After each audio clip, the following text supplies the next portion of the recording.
Welcome to the Organic Wine Podcast.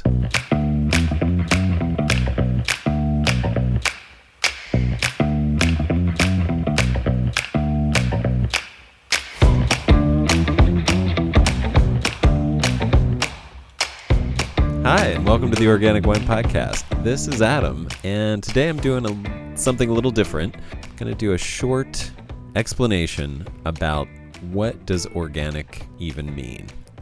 Because of this podcast, I've actually spoken to a lot of people about organic wine, believe it or not. And just the term organic has come up in so many different contexts and conversations. And it's become clear to me that there's a lot of confusion about the term.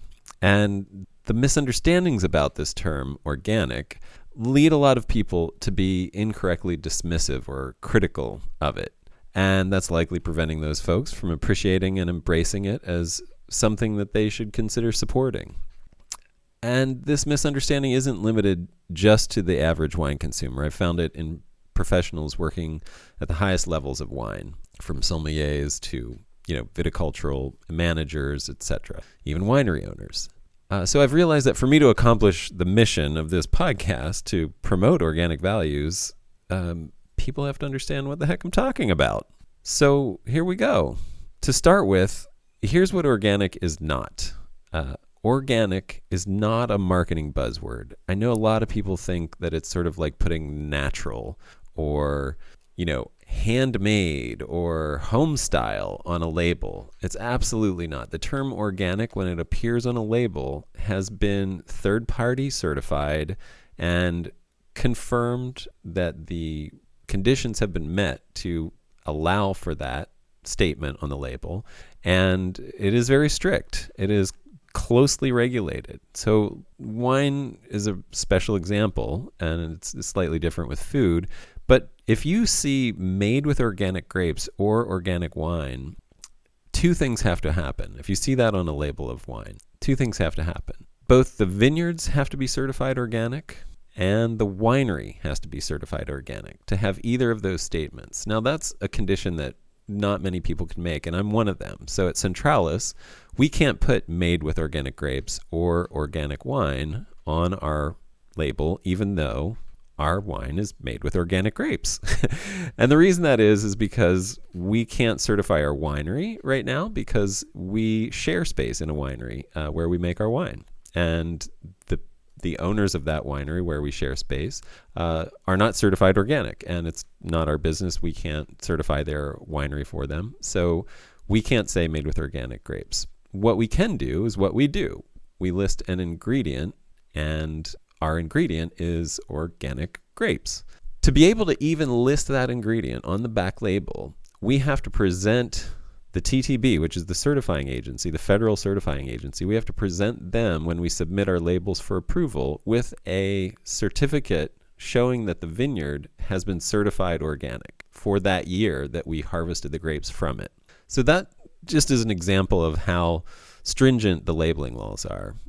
If it says made with organic grapes, it means both the vineyard was certified organic, the winery was certified organic, and they used sulfites. If it says organic wine, it means they didn't use sulfites because you're not allowed to use sulfites if you're going to call your wine organic with that exact phrase on the front label saying organic wine. So that answers another question as well about why some organic wine, or why organic wine in the past has had a negative reputation. Because when you can't add sulfites, sometimes the wine gets funky. Sometimes you get some spoilage microbes, or it oxidizes in bad ways, or you've done things to preserve it in other ways, like you've made it very acidic, you've picked it very early, so it's very acidic.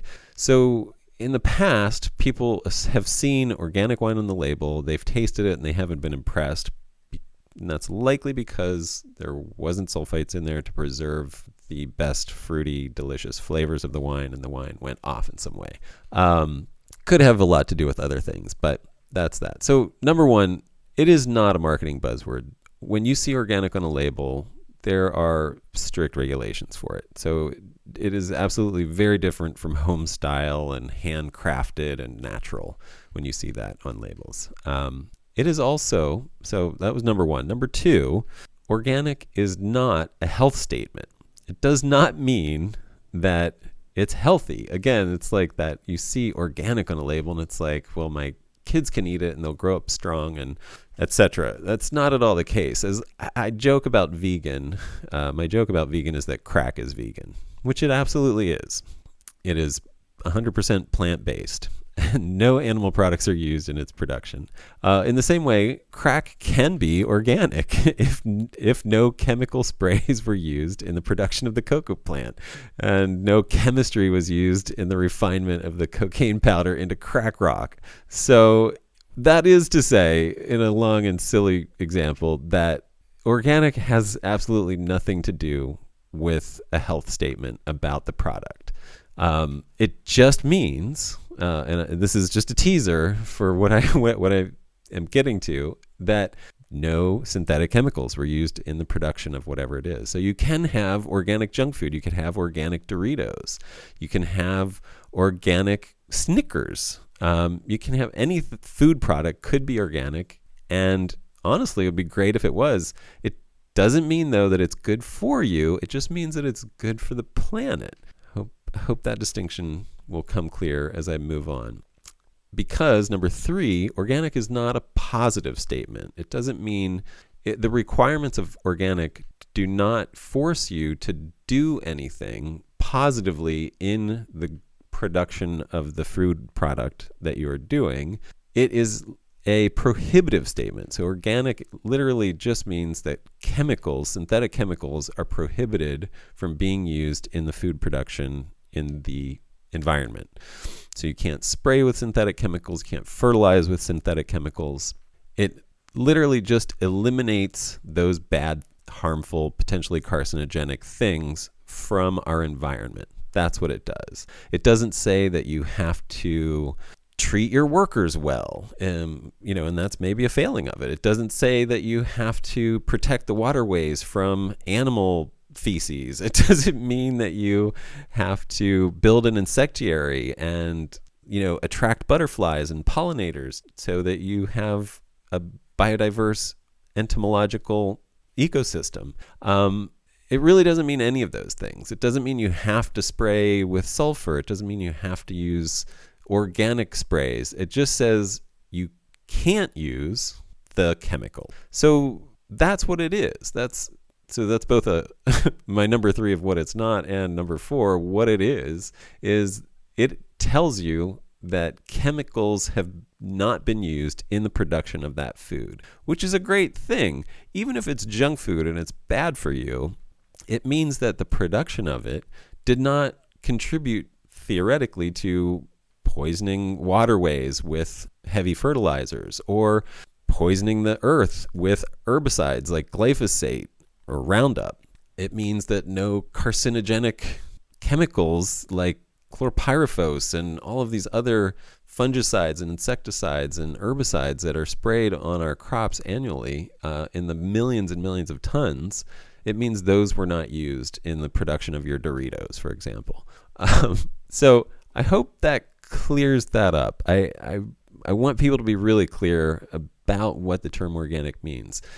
There's a new term now called regenerative organic, and that's actually got its own certification, and that's actually starting to move organic from a prohibitive statement to a positive statement, where not only are you removing the bad things from your farming, but you are including the positive things like animal welfare and social welfare in terms of treating the environment, the economics, the economy, and the people who work in it, and the people who work in your farm, in your farm, and in the farm environment well. There are also other things like sustainable. Sustainable doesn't remove bad chemicals from the farming. That's a failing of sustainable certification. But what it does do is that is positive is it requires the consideration and improvement of all of these other things like your business practices, your labor practices, your environmental impact, your energy usage, your water usage. All of those things are pushed forward in a positive way and sustainable.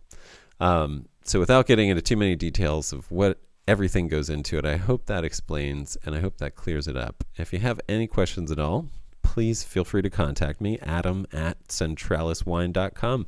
I look forward to hearing from you and getting your feedback. Thanks so much for listening.